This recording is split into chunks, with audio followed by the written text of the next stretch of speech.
నమస్తే, welcome to our channel. నేను పద్మిని. ప్రస్తుతంతో పాటు వేదిక ఆస్ట్రాలజర్ అవినాష్ దాస్ గారు ఉన్నారు. మాట్లాడదాం. అవినాష్ గారు నమస్తే అండి. నమస్కారం అండి. ఓం నమ శివాయ, ఓం నమో వెంకటేశాయ. అవినాష్ గారు తమ భర్తలు చక్కగా సంపాదించాలి అని ఏ భార్య అయినా కోరుకుంటుంది కదా. చక్కగా సంపాదించాలి, సెటిల్ అవ్వాలి మేము అని కోరుకున్నటువంటి భార్య ఉండదు. అయితే ఎంత ట్రై చేస్తున్నా, ఆయన జెన్యూన్ పర్సనే డెఫినెట్గా, ఎంత ట్రై చేస్తున్నా సరైన సెటిల్మెంట్ లేదు అని చెప్పేవాళ్ళు ఉంటారు. ఫోన్స్ వస్తుంటాయి మనకి, ఆయన పాపం చాలా కష్టపడుతున్నారండి, సెటిల్ అవ్వట్లేదు, ఏదో ఇబ్బంది ఉంది, ఏదో సమ్ బ్లాకేజ్ ఉంది, ఎట్లా దీని నుంచి బయటపడాలి అని ఖచ్చితంగా భార్యలు అడుగుతూ ఉంటారు. ఏం చేయాలండి దీనికి? ఏంటి రెమెడీ? చిన్న రెమెడీ చెప్తాను. ఈ రెమెడీ క్రెడిట్స్ ఎంతో కొంత మీకే ఇవ్వాలి, ఎందుకంటే మీ దగ్గర ఇన్స్పిరేషన్ తీసుకొని చెప్పబోయే రెమెడీ ఇది. రైట్. సో అమ్మో. సో భార్యాభర్తలు రైట్. వాళ్ళ ఇద్దరి మధ్యలో ఉన్న కంపాటబిలిటీ కావచ్చు, వైఫ్ హ్యాపీగా ఉండాలంటే భర్త ఎంతో కొద్దిగా కొంచెం నెట్టుకొచ్చి సంపాదించాలంటే ఈ రెమెడీ చాలా అవసరం. సో ఈ రెమెడీ అనేది గురువు శుక్ర రెమెడీ అంటారు. గురువు శుక్రుడు, గురువు శుక్ర రెమెడీ, లేకపోతే విష్ణు లక్ష్మి రెమెడీ అనుకోవచ్చు. ఇక్కడ హస్బెండ్, భర్త అనే అతను గురువు, వాళ్ళ ఆవిడ లక్ష్మీదేవి శుక్రుడు. కానీ ట్విస్ట్ ఏంటంటే లక్ష్మీదేవి జాతకంలో గురువు బాగుండాలి, విష్ణుమూర్తి జాతకంలో శుక్రుడు బాగుండాలి. అప్పుడే వివాహానికి ఆటంకం లేకుండా అవుతుంది కదా. కానీ యాక్చువల్గా లక్ష్మీదేవి శుక్రుడు, విష్ణుమూర్తి గురువు. He is male, she is female, feminine, భార్య భర్త. సో ఇక్కడ ఏం చేయాలంటే బేసిక్గా శుక్రుడు అనేది రెస్పెక్ట్ ఇవ్వాలి, గురువు అనేది రెస్పెక్ట్ ఇవ్వాలి. లక్ష్మీదేవి బేసిక్గా ఎక్కడ ఉంటారు, గురుమూర్తి ఎక్కడ ఉంటారు? మన శరీరంలోనే మనం చూసుకుంటే గురువు పాదాల్లో ఉంటారని చెప్తారు. గురువు పాదాల్లో ఉంటారని చెప్తారు. లక్ష్మి చేతుల్లో ఉంటారని చెప్తారు.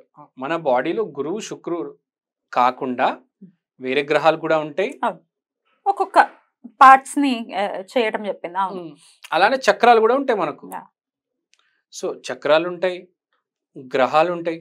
సో ఇవన్నీ కన్సిడర్ చేసుకొని ఇక్కడ మనం ఓన్లీ గురువు ఇంకా శుక్రుడు తీసుకుందాం. ఎందుకంటే wife and husband is finally గురువు శుక్ర యుతి.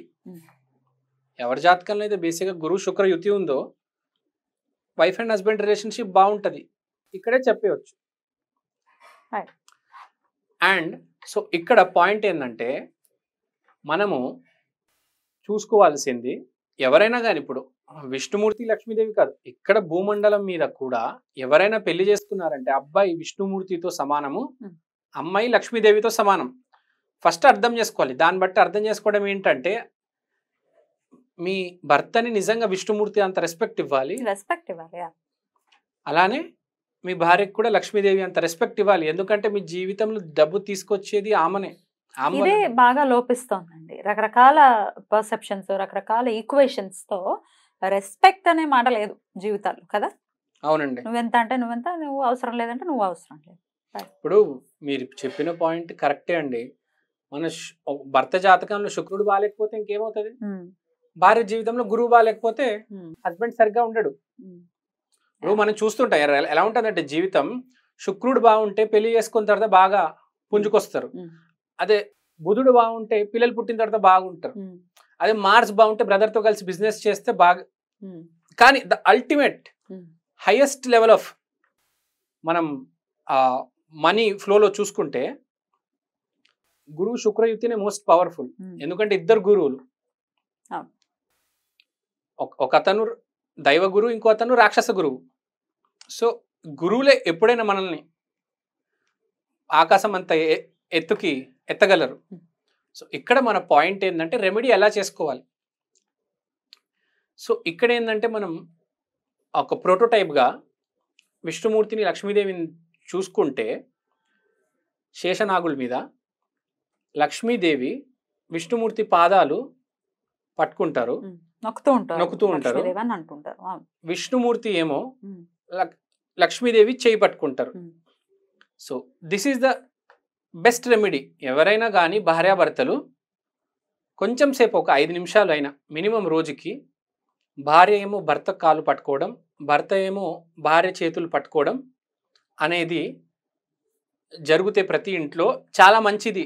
ఆ ఇంట్లో ఎస్పెషల్లీ ఎవరికైతే వాళ్ళ భార్య అంటే బాగా ఇష్టమో, ఎవరికైతే వాళ్ళ భర్త బాగా ఇష్టమో, వాళ్ళ భర్త ఆయుష్ బాగుండాలి, వాళ్ళ భర్త సంపాదన బాగుండాలో, వాళ్ళు ఈ రెమెడీ చేసుకుంటే అద్భుతంగా కలిసి వస్తుంది. ఎవరిదైనా లవ్ మ్యారేజ్ లేకపోతే నిజంగా హస్బెండ్ మీద బాగా రెస్పెక్ట్ ఉందంటే అలాంటి వాళ్ళు ఇలా చేస్తే నిజంగా చాలా బాగా కలిసి వస్తుందండి. అంటే కాళ్ళు నొక్కటం మీరు అనేది, కాలు నొక్కడం అనేది బాగా కలిసి వస్తుంది. అండ్ ఫ్రీక్వెంట్ గా కూడా ఆశీర్వాదం తీసుకోవటం లాంటిది కూడా చేయొచ్చు. ఇదివరకు రోజుల్లో చాలా ఇవి ఉండేవి కదా, ఇవాళ రేపు అన్ని కనుమరుగైపోయాయి.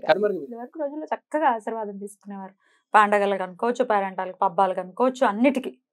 ఇప్పుడు లేదు. అందుకని ఎవరి జీవితంలో ఆనందం లేదు. నీ కాలు మొక్కడం ఏంట్రా అనుకుంటా ఎట్లా. అదే ఇప్పుడు అందుకని ఎవరు సంతోషంగా లేరు, ఎందుకంటే కాలు మొక్కట్లేదు. గురువు అనుగ్రహం ఉంటేనే జీవితం బాగుంటది. అక్కడ గురువు ఉంటారు కదా, కాళ్ళల్లో గురువు ఉంటారు, ఆయనకు దండం పెడుతున్నాం మనం. గురు స్వరూపానికి, గురు తత్వానికి దండం పెడుతున్నాం. రైట్. సో వాళ్ళకి నేను దండం పెట్టడం కాదు, మీరు చెప్పినట్టు గురు స్వరూపం అక్కడ, గురువు ప్రతిరూపం అక్కడ. అందుకని కాలు మొక్కమన్నారు మన పూర్వీకులు, మన పితృలు. సో కాలు మొక్కడం అనేది ఎప్పటికీ మానకూడదు జీవితంలో. ఇది గనక పాటిస్తే జీవితంలో చాలా పైకి వస్తారు. నేనేంటి మొక్కేది, నాకు 40 ఏళ్ళు ఉన్నాయి, 50 ఏళ్ళు ఉన్నాయి, ఎంత వయసు వచ్చినా నీకన్నా పెద్దే కదా భర్త, నీకన్నా పెద్దే భర్త కదా. ఒకవేళ చిన్నవాళ్ళని చేసుకున్నప్పటికీ భర్త స్థాయి పెద్దది కాబట్టి ఆయనకు దండం పెట్టాలి. సో కంపల్సరీ కాలు మొక్కడం అనేది జరగాలి. వాడికి ఏంది పెట్టేది, ఇట్లా ఉండకూడదు. ఇప్పుడుకైనా గుర్తుపెట్టుకోవాలి, విష్ణుమూర్తినే అర్థం చేసుకోవాలి. విష్ణుమూర్తి ఎవరైనా అతని స్థాయి, ఇతను కూడా విష్ణుమూర్తికి కూడా లక్ష్మీదేవి వాల్యూ ఎంతో తెలుసు. అందుకనే వాళ్ళ దగ్గర అంత డబ్బు ఉంది, అంత పేరుంది. ప్రతి ఇంట్లో వాళ్ళ రాముడు ఫోటో ఉంది, ప్రతి ఇంట్లో లక్ష్మీదేవి అంటే ఫస్ట్ లక్ష్మే కావాలి, చేతులెత్తి దండం పెడతారు. కానీ తెలియదు అక్కడ లక్ష్మీదేవికి ఇష్టం వాళ్ళ ఆయన, నువ్వు మీ ఆయనకు ముందు పూజించు, తర్వాత లక్ష్మీదేవి విష్ణుమూర్తి కూడా పూజించాలి. అంటే రెండు ప్యారల్ గా ఉండాలి. భర్తనే నువ్వు లేకపోతే భార్యనే నువ్వు కాదనుకుంటే పోతే భర్తలు కూడా ఉంటారు అస్సలు కేర్ చేయకుండా, తనకేంటి చెప్పటం, దానికేంటి చెప్పటం, అసలు దానికేం తెలుసు, ఇట్లా రకరకాల యాటిట్యూడ్స్ తో ఉంటారు. డెఫినెట్ గా నీ ఇంటి లక్ష్మి కాబట్టి ఖచ్చితంగా వాల్యూ ఇవ్వాలి కదండి. 100% బాగా చెప్పారండి. ఈ రోజుల్లో మనం చూసుకుంటే ఫ్రాంక్ గా చెప్తున్నానండి, కష్టపడేవాడి కన్నా వాల్యూ ఇచ్చేటోడే బాగున్నాడు. కరెక్ట్. శని కన్నా గురుస్థానం ఎవరి జాతకంలో అయితే బాగుందో, ఎవరైతే వాళ్ళ ఆయనకు రెస్పెక్ట్ ఇవ్వగలుగుతారో వాళ్ళ జీవితాలే బాగున్నాయి. డెఫినెట్లీ అదే సిచ్యువేషన్స్ అనేవి సర్దుమణుగుతాయి, అన్ని మనకు అనుకూలంగానే మారుతాయి. ఏమంటే అంతేనా? అంతే. మంచి పాయింట్ చెప్పారు. అది అస్ట్రాలజికల్ గా కూడా రిలేట్ చేస్తూ చెప్పారు, which is the beauty of this topic. Right అండి, thank you so very much. నమస్తే. థ్యాంక్ యూ అండి, thank you so very much, and thank you to you for giving support to this remedy. My pleasure. Thank you.